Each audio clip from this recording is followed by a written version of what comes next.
Барлықтарыңызға сәлем, барлықтарыңызға қайырлы күн.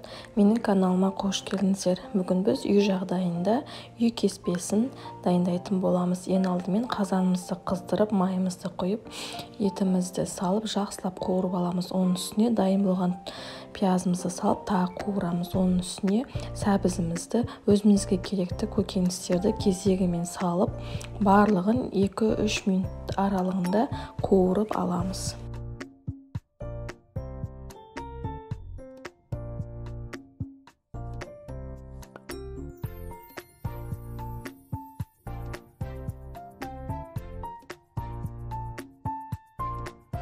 Барлық көкөністерім жақсылап қуырып болған соң, үстіне өзімізге керекті мөлшерде суымызды құйып аламыз.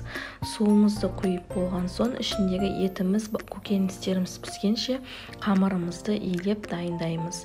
Ол үшін ең алдымен жарты пияладан да аз су құямыз, 2 қасықтай.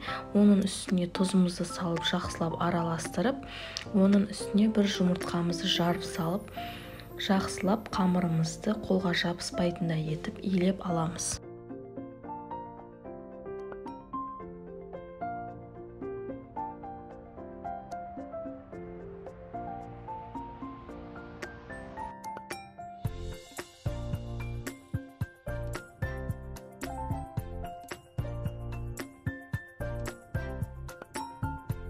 Міне қамырымыз дайын болды. 10 минутқа демалдырып қоямыз. Демалған қамырымыз осындай теп-тек жылтыр болып шығады. Енді оны алып, дөңгелек етіп, жұқалап, қамырымызды жайып шығамыз. Жайылып дайын болған қамырымызды жарты сағаттай кептіріп қойып қоямыз. Жақсы кепсе, турауы бізге оңай болады. Жабыспай, жақсы туралатын болады.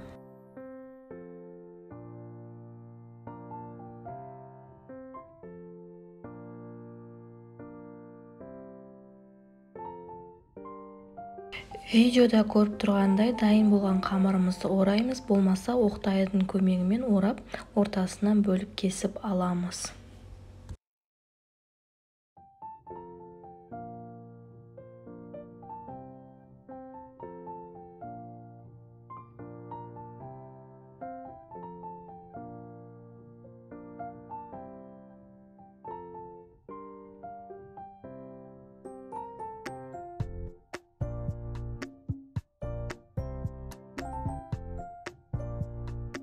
Орап дайын болған қамырымызды майдалап, турап шығамыз.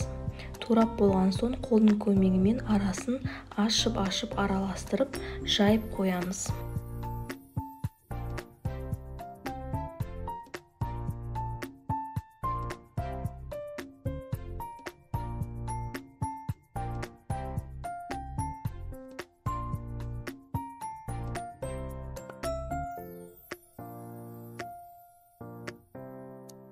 Міне қамырымызда турап дайын болды.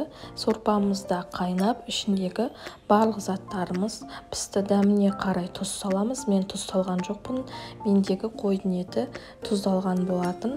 Сондықтан өздеріңіздің қалауларыңызша дәміне қарай тұзымызды қосатын дәмдеуіштерді саласыздар. Қайнап тұрған сорпамызға жаңағы кесілген кеспемізді салып, 5 минуттай бір қайнатып аламыз. Егер менің каналыма тіркелмеген болсаңыздар, міндетті түрде тіркеліп, лайк басып, комментарий жазып, қолдап кетіңіздер. Түрлі рецепттермен бөлісемін. Міне біздің үй кеспе сорпамыз дайын болды. Өте дәмді болып шығады. Жасап көріңіздер, бізге ас болсын. Сау болыңыздар.